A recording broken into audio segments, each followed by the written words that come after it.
film about friendship, family and finding love. Amar Akbar and Tony is a coming-of-age British movie set in London.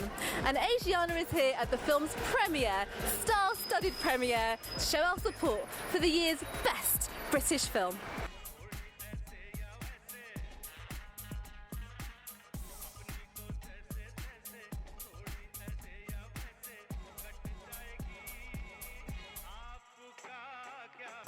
So we are joined by the main man, Atul Malhotra. Now, you've got like all under your belt, writer, producer, director, distributor. I mean, were you just born knowing how to do these things? How did you figure it out? No, definitely not born knowing how to do these things. I'm finding out as I go.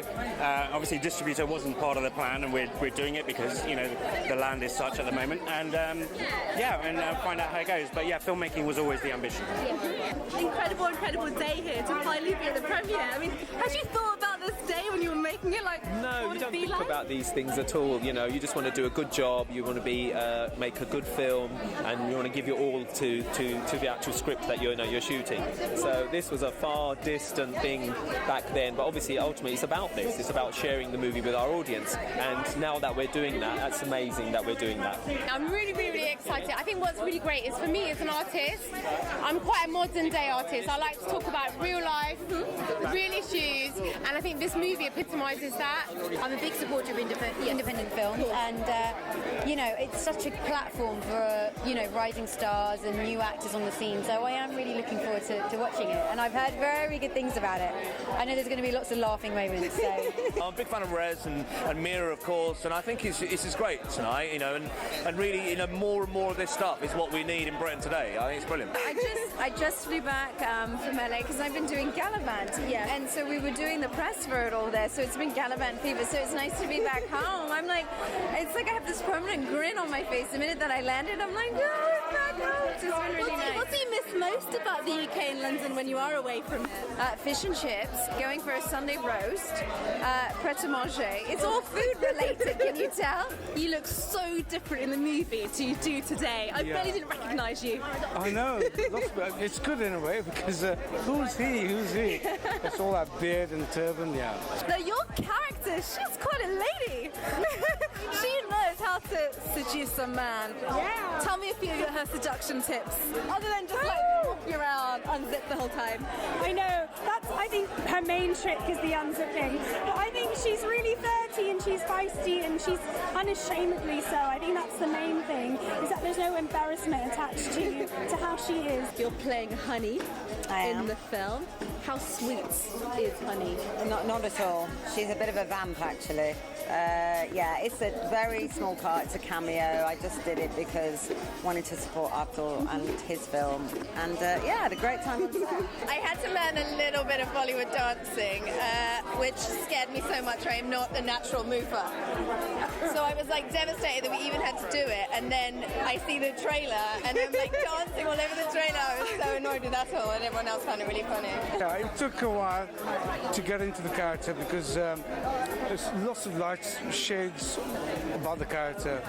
He's 1 minute he's humorous, next minute it's very sensitive delivery and taking on kids' problems on board, running a family business. I'm playing a stripper. A stripper? Yeah. There must be. Is there a stag do in this? Or? I can't tell you. You have to really see it. Fantastic. Well, absolutely gorgeous to see you, and we love the look.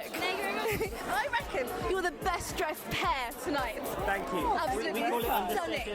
Yes, very. Asian realness, that's what I'd call it. Yeah, because I tried not to be too blingy with this Sherwani. I tried to just not to pull focus. Well, in the film I actually wear a suit all the time, so I remember the director saying, "You're the only bugger who actually looks very smart in this," and I thought, well, I better underdress today. This was my grandmother's dress from the Philippines. It's a vintage dress. It's very thin. I'm only wearing 3 items. It's warm with all these people around. I know. Well, there's quite a few gorgeous glamorous girls here tonight. I'm actually just a wingman today. I'm just helping him wingman, so if she's got an overprotective the support over there. I'm on it. We may well get some tips from the film because these guys, all the characters are finding the love of their life as well. So hopefully there's something in there for both of you. Take some notes in there, maybe. Do that. What's it like to know your wife is now becoming an actress? It's great. You know, I'm so supportive of her, and I just can't wait for people to see what she's done and her future projects, and always behind it. So it's good.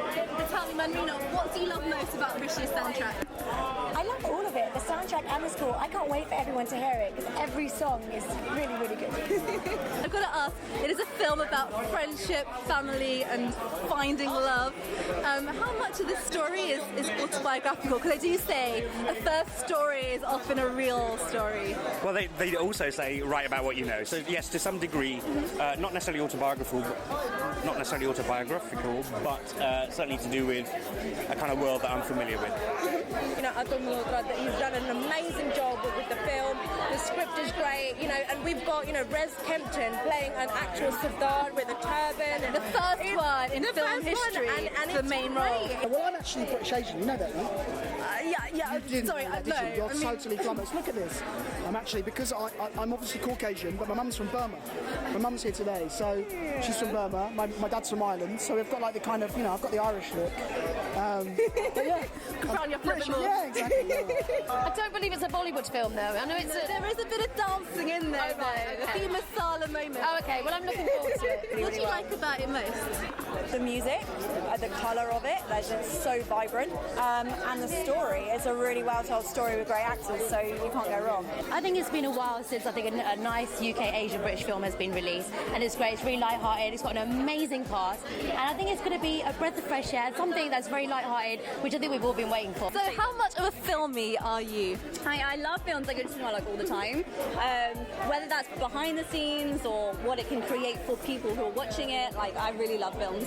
I love romances. I mean, I love Bollywood romance, I love British Asian romance, and what I'm hoping more than anything else tonight is I hope it features a little bit of an LGBT twist. What was the last film you actually really enjoyed? Let's say Amar Akbar Tony. Why not? Just tell us 3 reasons why everyone must watch this film. It's fun, it's exciting, and there are some really hot girls in it. And hot boys. Thank you. Thank you. Enjoy the evening. Thank you. So the film already has our very own seal of approval, and judging by the buzz tonight, we know that this really is a film that you won't want to miss. So grab your friends, get your diary out. April the 17th, Amar Akbar and Tony, go and watch this film. As for me, I'm off to the after party.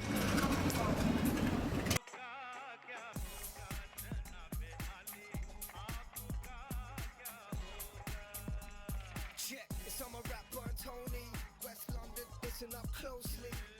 True friends gotta know what's the meaning, cause fake ones only stay around for a reason. Ride together, die together, as with this friendship, and I'll say not now, not ever, just 3 little letters, they be AAT.